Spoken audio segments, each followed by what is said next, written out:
Hello and welcome everyone to our channel Chain of Change। और आज हमारा topic है Oh my God, I am surrounded with problems। मेरे चारों तरफ प्रॉब्लम्स ही प्रॉब्लम्स हैं और मुझे कुछ रास्ता नहीं मिलता है। कितनी बार हम लाइफ में ऐसा फील करते हैं कि मेरे चारों तरफ प्रॉब्लम्स हैं और मुझे कुछ रास्ता नहीं मिलता। मैं एक चीज़ सॉल्व करती हूँ, दूसरी स्टार्ट हो जाती है, दूसरी सॉल्व करती हूँ, तीसरी। My life is full of problems. I think बहुत सारे लोग ये सोचते हैं।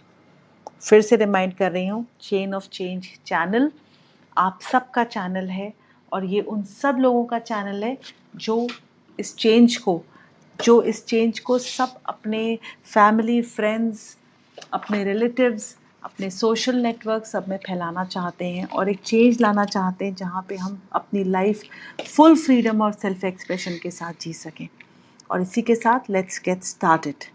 छोटी सी क्वेश्चन पूछूंगी जिसका आंसर आप खुद सोचिए और मुझे बताइए कि अगर आपसे ये बोला जाए आसमान में कितने तारे हैं। ऐसे ही एक एक्सपेरिमेंट किया गया कि आसमान में कितने तारे हैं लोगों से पूछा गया, काउंट करके एग्जैक्टली लोगों ने कुछ नंबर्स दिए। बट एक इंसान थे आइजैक एसिमोव, उन्होंने काउंट करे 1000 स्टार्स। और 1000 स्टार्स जब उन्होंने काउंट करे, लोगों ने कहा वाह आप 1000 स्टार्स काउंट कर लेते हो। बट क्या हम ह्यूमन माइंड वो 1000 स्टार्स पे रुक गया? हमने तो टेलीस्कोप इन्वेंट कर लिया। जब हमने टेलीस्कोप इन्वेंट किया, वो कैसे इन्वेंट किया? क्योंकि हमने 1000 स्टार्स पे हम नहीं रुके और हमने ह्यूमन ब्रेन ने टेलीस्कोप इन्वेंट किया। क्या टेलीस्कोप ने स्टार्स बनाए? नहीं, टेलीस्कोप ने तो स्टार्स नहीं बनाए। टेलीस्कोप ने उन स्टार्स को हाईलाइट और मैग्नीफाइड किया जो ऑलरेडी था। ऐसे ही हमारे अंदर सब कुछ है, बस ज़रूरत है हमको उसको देखने के लिए। और हमारा ये प्रयास है कि आप ये समझो कि आपके अंदर सब कुछ है, बस आपका नज़रिया बदलने की बात है। और चेन ऑफ चेंज के माध्यम से हम यही कोशिश कर रहे हैं कि आप ये समझें कि आपके अंदर इनफिनाइट पॉसिबिलिटीज़ हैं। बहुत सारी पॉसिबिलिटीज़ हैं आपके अंदर जो एग्जिस्ट करती हैं, केवल हमें देखना है। छोटी सी चीज़ पूछूंगी, अगर आपसे आज मैं ये पूछूं कि आप क्या क्या प्रॉब्लम से गुज़र रहे हैं, कौन कौन सी चीज़ों से आप बहुत अनहैप्पी हैं, तो वो क्या होगा? क्या लिख सकते हो? 2 मिनट लेकर इसको लिखिए, वीडियो को पॉज करिए और लिखिए क्या क्या प्रॉब्लम्स आप फेस कर रहे हो और आप क्या क्या चीज़ों से अनहैप्पी हो। शायद वो चीज़ें ऐसी हों जो आपको गुस्सा दिला दें। ये आपके वर्क प्लेस में हो सकता है, बॉस के लिए हो सकता है, आपके कलीग्स के लिए हो सकता है, आपके काउंटर पार्ट्स के लिए हो सकता है, जो आपको इरिटेट करती हों, एंग्री करती हों और आपको ये पसंद नहीं आता है। मुझे पता है ये क्वेश्चन बहुत ही अनप्लेजेंट है, बट मेरे लिए ये पूछना बहुत ज़रूरी है, क्योंकि जब आप इसको लिख रहे होगे ना, तब आपको समझ में आएगा कि आप कहाँ फंसते हो। जब हम ये प्रॉब्लम्स को लिखते हैं तो कैसा फील आता है? ऐसा फील होता है कि मैं बहुत बड़ा बेचारा, मेरी लाइफ चारों तरफ से स्टक्ड है और मेरे पास कुछ रास्ते नहीं हैं। मेरे सारे दरवाजे बंद हो गए हैं और मैं एक चार दीवारी में ट्रैप्ड हूँ और मुझे इसका रास्ता नहीं मिलता। और इस सिचुएशन में मैं लाइफ में बहुत बहुत बार घुस जाता हूँ। और यही इस वीडियो के थ्रू और आने वाली सीरीज़ और वीडियोस के थ्रू हमारा प्रयास है कि हम आपको एक ब्लेम और कंप्लेन मोड से निकाल के हम आपको ले जाएं एक पॉसिबिलिटी मोड पे। पॉसिबिलिटी मोड पे ले जाने के लिए एक क्विक एक्सरसाइज। फिर से, आज के डिफ़िकल्ट टाइम्स में अगर आपसे पूछा जाए आप क्या अचीव करना चाहते हो, क्या चीज़ करना चाहते हो, तो क्या होगा? कोई नई स्किल सीखना चाहते हो, कुछ नया एक्सपेरिमेंट करना चाहते हो, कोई चीज़ जो आप चाहते हो, ऐसी 3 चीज़ें लिखो। लिखिए, वीडियो पॉज़ करिए और लिखिए। और जैसे ही आप उसको लिखना शुरू करोगे, आप इमीडिएटली अपने आप को एक विक्टिम मोड से निकाल के एक होपफुल पर्सन के मोड में ले जाओगे। आपको बिल्कुल भी पावरलेस फील नहीं होगा और आप ये सोचोगे ओ वाह ये पॉजिटिव आउटकम आ गया तो इससे बढ़िया क्या होगा। फिर भी जब आप लिख रहे होगे तो आपका माइंड आपको बोलेगा, आपका ब्रेन आपको बोलेगा ऐसा कैसे होगा, इट इज़ नॉट पॉसिबल, इस टाइम पे ये नहीं हो सकता है।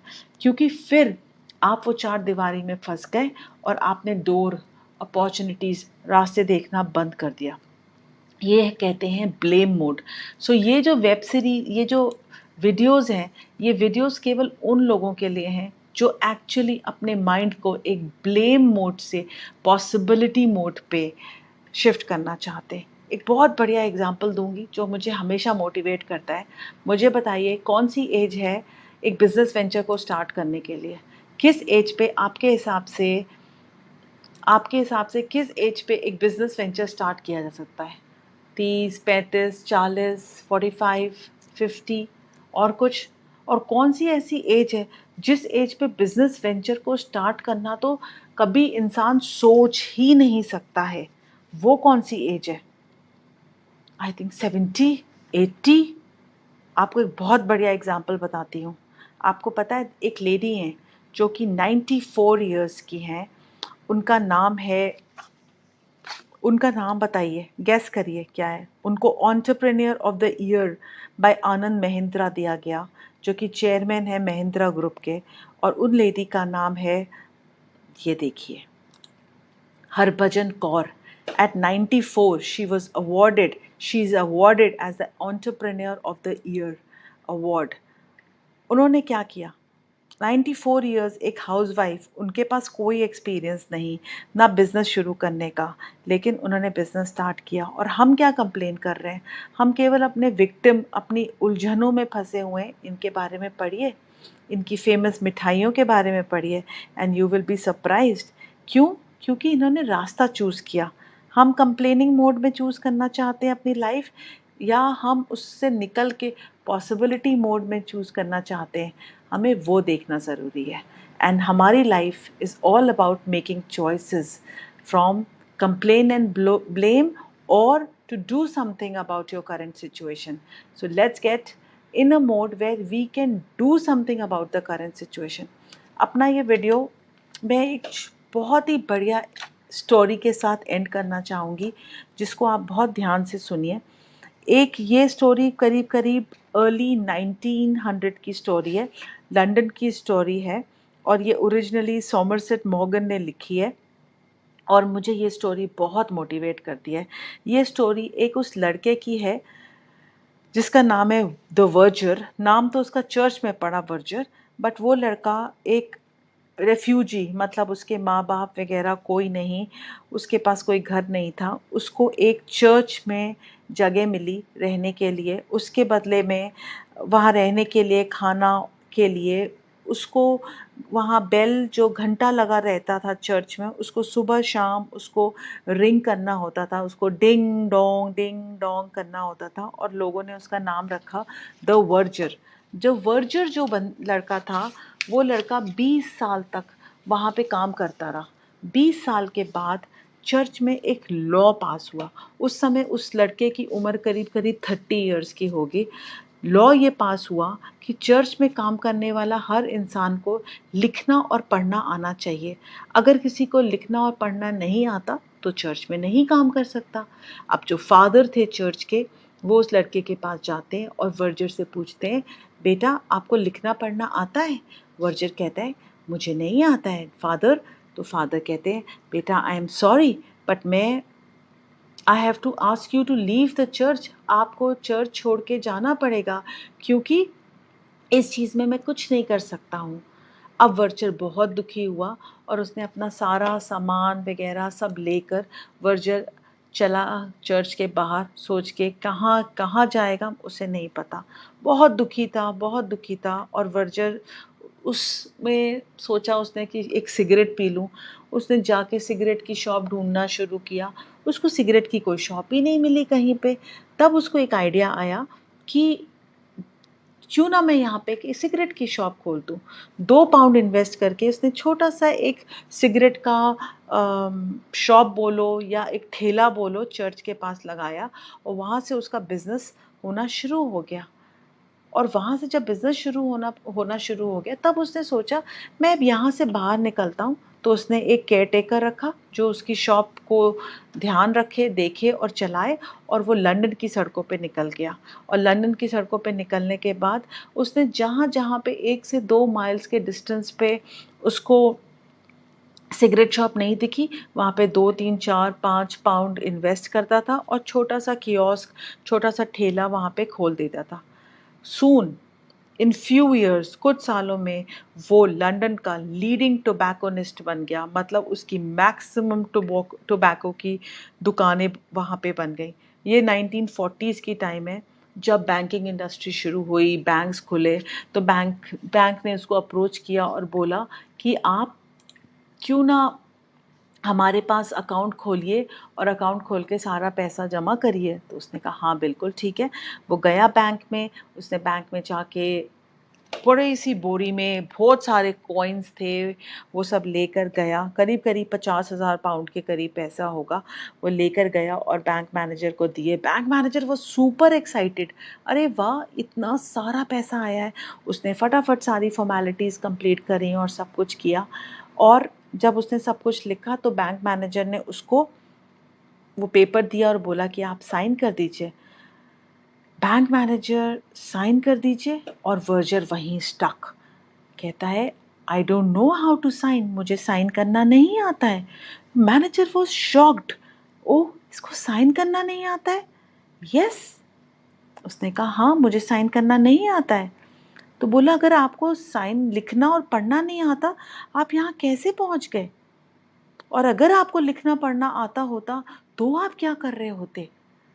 तो उसने बोला मैं तो चर्च में आज भी वो बेल बजा रहा होता, वो घंटा बजा रहा होता।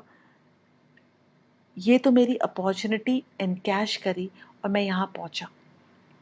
सो the point here what I am trying to make, जो मैं आपको समझाना चाहती हूँ कि पॉसिबिलिटी और लिमिटेशन हमेशा, पॉसिबिलिटी और लिमिटेशन हमेशा साथ साथ चलता है। इट विल ऑलवेज को एग्जिस्ट। आप किस चीज़ के ऊपर फोकस कर रहे हो?